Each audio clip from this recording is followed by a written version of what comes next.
우리 민주당 보건복지위원장이신데 청문위원으로 참석을 해주셨습니다. 박주민 의원님께서 질문해 주시겠습니다. 후보자님, 네. 제가 지금부터 질의 드릴 내용은 현재 계류되어 있는 사건도 없고 관련된 사건도 없고 또 과거에 오히려 전례가 있는 것에 대한 내용이니까 지금까지의 태도와는 좀 다르게 좀 더 명확한 입장을 밝혀주시면 매우 감사하겠다는 말씀 먼저 드립니다. 유념하겠습니다.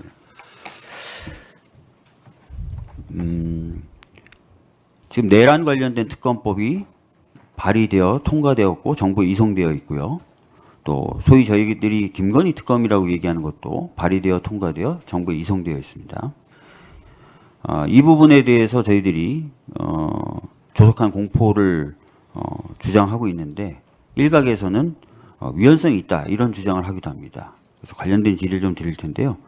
제가 아까 말씀드렸던 전례는 뭐냐면 박근혜 정부의 최순실 등 민간인에 의한 국정농단 의혹 사건 규명을 위한 특별검사의 임명 등에 관한 법률 제3조 제2항 등에 대한 위헌 소원이 이미 제기된 바가 있고요.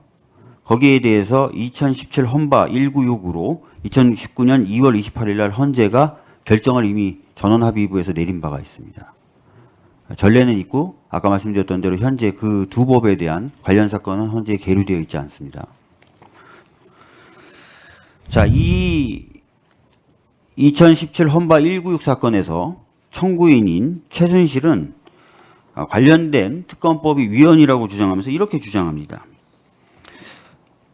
이 법에 따른 특검 후보 추천 권한을 새누리당이라든지 정의당이라든지 무소속 의원 등은 참여하지 못한다. 그래서 두 야당, 국민의당과 우리 민주당 이 두 야당의 특검일 뿐 국민의 특검이라고 볼 수 없다. 그래서 위헌이다. 이렇게 얘기를 하고요. 특히 이렇게 두 야당에 많이 특검 후보를 추천했을 때는 최근 정치 상황에 대해서 특정한 이해관계를 가진 사람들만이 추천한 후보가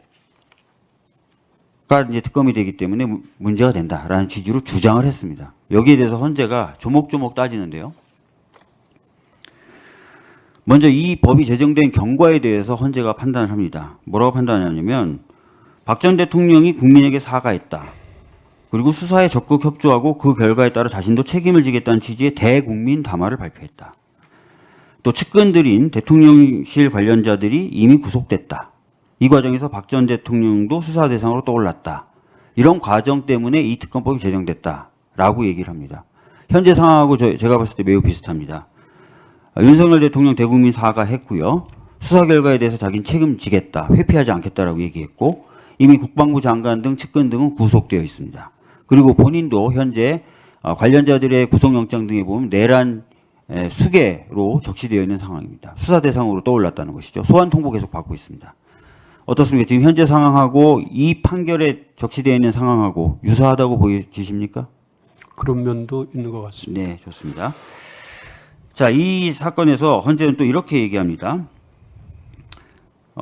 이게 의회주의를 위반한 거 아니다. 라고 얘기하면서 뭐라고 얘기하냐면 헌법과 법률이 정한 절차에 따라서 다수결 원리에 의해 입법된 것이기 때문에 의회주의에 반한다고 볼 수 없다라고 되어 있습니다. 어떤 법이 통과될 때 꼭 여야가 합의로 통과시켜야만 국회가 의회주의 원칙을 지키면서 법을 통과시킨 겁니까? 그렇지는 않은 걸로 알고 그렇죠. 있습니다. 국회법에 따른 절차를 준수하고 다수결의 원칙이라고 하는 국회법의 원칙에 위배되지 않게 통과되면 국회가 통과시킨 법으로서 규범력과 강제를 가지게 되는 것이죠. 그렇게 이해하고 있습니다. 네. 다음 한번 보도록 하겠습니다. 특검 후보 추천 관련돼서 여당이 배제된 부분에 대해서 뭐라고 오히려 헌재는 얘기하냐면 이 사건 법률의 특수성은 현직 대통령이 의혹의 핵심으로 떠올랐다는 데 있다. 자, 대통령과 국회 내 여당 의원이 동일한 정당에 소속됨으로써 정치적 이해관계를 공유하고 있는 정당 정치의 현실을 고려할 때 여당이 특별검사 후보자 추천권을 행사에 참여하는 경우에 추천권자와 이해관계를 같이 할 대상을 수사하고 기소하는 결과가 될 수 있어 오히려 이해상충한다는 취지로 해석을 하고 있습니다. 자, 이런 이해 충돌 상황이 야기되면 특별검사제도 도입 목적을 저해할 우려가 있다는 판단하에 여당은 추천권을 행사하지 않도록 입법자가 정한 것을 두고 심판 대상 조항이 합리성과 정당성을 상실하였다고 보기는 어렵다라고 판단하였습니다. 자, 헌법 원칙에 대해서 묻겠습니다.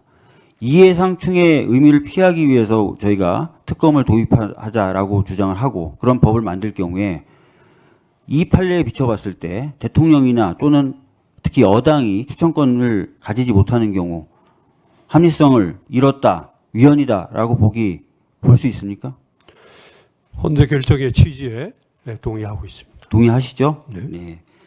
자, 아울러서 이 헌재 결정은 이 법에 의해서 임명되는 특별검사가 정치적 중립성을 지키기 위한 충분한 안전장치를 가지고 있다고 자세하게 설치하고 있습니다. 내용을 쭉 보시면 특별검사가 에게 특정한 사유가 있을 경우에 결격이 되도록 하고 있고 그 다음에 수사 내용에 대해서 공표나 누설 금지 의무를 부과하고 있습니다.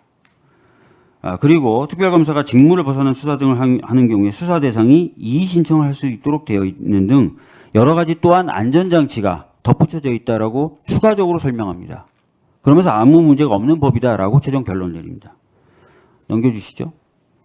지금 제가 거론한 내란 특검, 김건희 특검의 경우에도 당시 헌재가 얘기했던 안전장치를 다 가지고 있습니다. 자, 아까 말씀하셨던 것처럼 이 헌재의 취지는 대통령이 의혹의 핵심일 때 대통령과 이해관계를 같이 하는 여당이 후보를 추천하지 못하도록 하는 것 합헌이다라고 얘기했고 아울러 추가적인 안전장치가 법에 마련되어 있기 때문에 더욱 문제가 없다고 했는데 그 추가 안전장치에 대해서 이 두 법도 모두 다 갖추고 있습니다.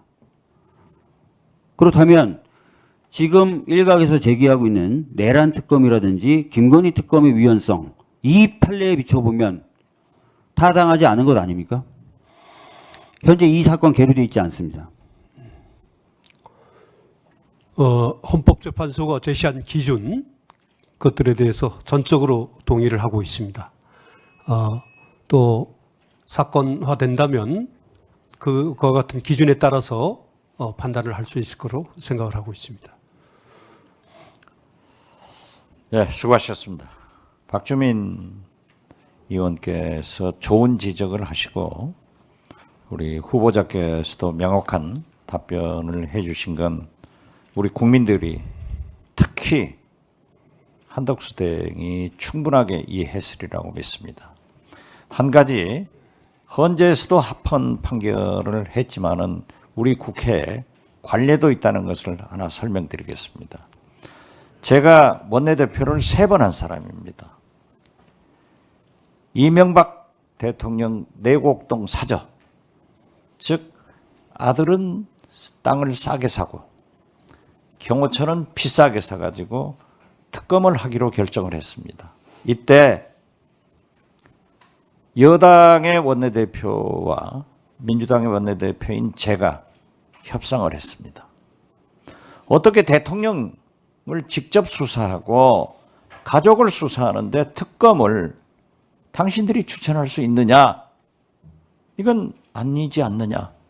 해서 그때도 양보를 해서 합의를 해서 제가 이광범 특검을 추천해가지고 임명해서 내곡동 사저 특검이 성공했다는 것도 제가 후보자에게 관례로 설명을 해드립니다. 아시겠죠? 네. 예.